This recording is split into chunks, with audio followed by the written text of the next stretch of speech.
Selamat datang di Nagita Dakuna Channel edisi kesehatan. Kali ini kita akan membahas tentang askariasis. Askariasis adalah infeksi yang disebabkan oleh Ascaris lumbricoides atau biasa disebut dengan cacing gelang.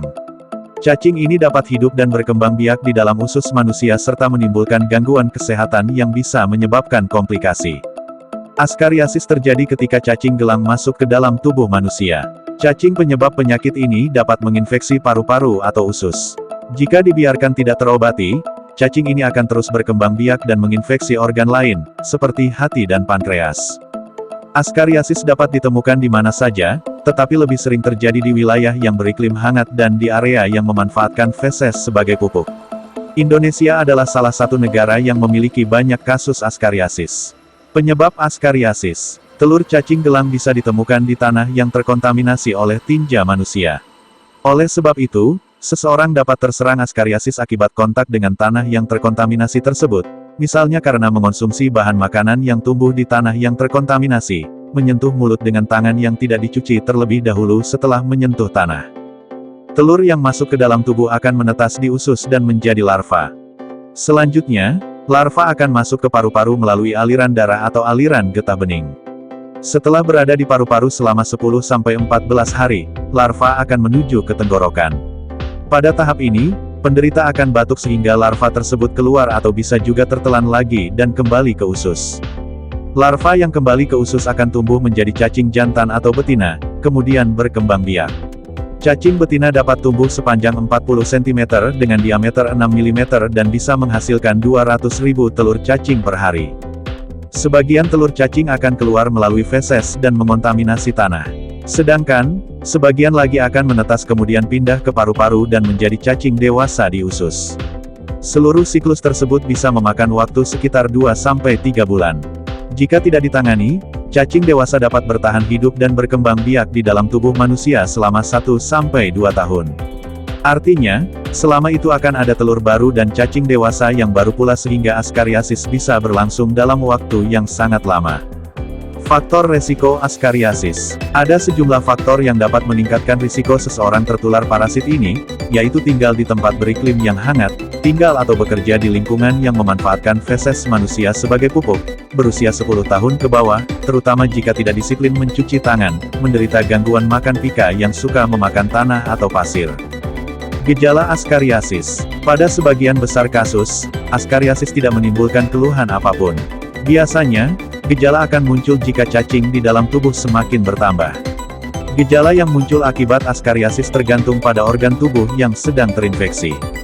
Ketika larva cacing gelang sedang menginfeksi paru-paru, gejala yang dialami penderita mirip dengan gejala asma atau pneumonia, antara lain demam, batuk terus-menerus, mengi, sesak napas.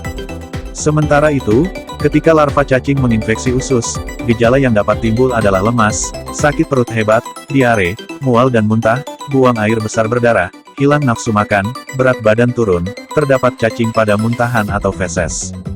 Kapan harus ke dokter? Lakukan pemeriksaan ke dokter jika mengalami sakit perut, diare, dan mual yang berkepanjangan. Jika dibiarkan, cacing gelang akan terus berkembang biak dan menyebabkan komplikasi yang berbahaya. Diagnosis askariasis. Dokter akan menanyakan gejala yang dialami pasien, beserta tempat tinggal dan kemungkinan faktor risiko yang dimiliki pasien. Jika pasien dicurigai mengalami askariasis, dokter akan melakukan pemeriksaan feses untuk mengetahui keberadaan telur atau larva cacing pada tinja pasien. Dokter juga dapat menjalankan tes darah untuk melihat apakah ada kenaikan kadar eosinofil, yaitu salah satu jenis sel darah putih. Akan tetapi, tes darah tidak bisa memastikan askariasis karena kenaikan kadar eosinofil juga bisa disebabkan oleh kondisi medis lain. Selain kedua tes di atas, dokter juga dapat melakukan pemindaian, seperti foto ronsen, untuk memeriksa keberadaan cacing di usus dan melihat kemungkinan adanya larva di paru-paru, USG, untuk mendeteksi keberadaan cacing di pankreas atau hati, CT scan atau MRI, untuk melihat apakah cacing telah menyumbat saluran hati atau pankreas. Pengobatan askariasis. Pada beberapa kasus, askariasis dapat sembuh dengan sendirinya. Meski demikian, Anda disarankan untuk segera ke dokter bila mengalami gejala askariasis.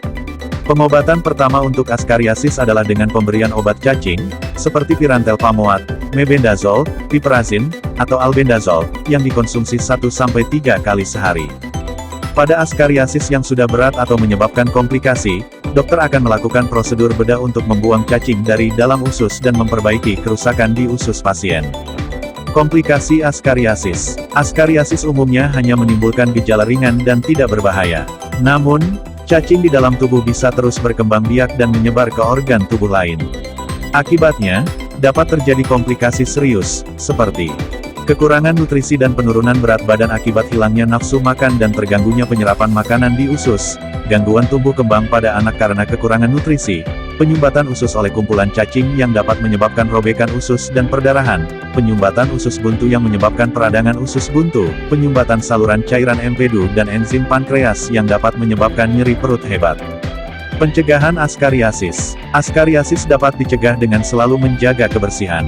Beberapa cara sederhana untuk mencegah askariasis adalah mencuci tangan dengan air bersih dan sabun setiap sebelum memasak dan menyiapkan makanan, sebelum makan, setelah buang air besar, dan setelah menyentuh tanah, mencuci buah dan sayur hingga bersih sebelum dikonsumsi, memastikan masakan benar-benar matang sebelum dikonsumsi, mengonsumsi air dalam kemasan yang masih disegel ketika bepergian. Salam sehat, sampai jumpa di video selanjutnya. Terima kasih.